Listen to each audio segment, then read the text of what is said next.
Тест сдавать на ВИЧ необходимо тем лицам, которые имели рискованные ситуации. В частности, я выше упоминала о ключевых группах населения.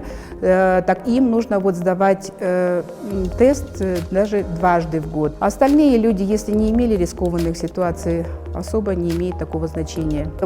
Ситуации, когда человек, он действительно не знает, откуда же он заразился ВИЧ и почему это происходит. Дело в том, что ВИЧ-инфекция – это хроническая длительно текущая инфекция. И если человек не получает антиретровирусную терапию, даже до того он еще не знает, что у него есть ВИЧ-инфекция, она может развиваться у каждого человека, естественно, по-разному, но в среднем это где-то 8-10 лет уходит на это. И поэтому человеку, по-видимому, трудно вспомнить, когда и при каких обстоятельствах он мог заразиться.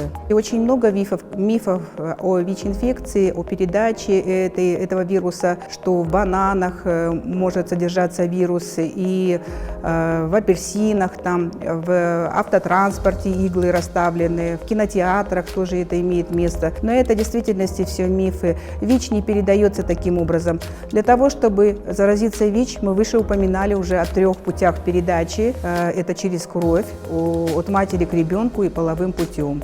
И вообще для того, чтобы заразиться ВИЧ, нужна 1 капля крови, чтобы она попала в кровоток. Вирус вне этих биологических жидкостей, он вообще долго, не будет развиваться, не будет жить.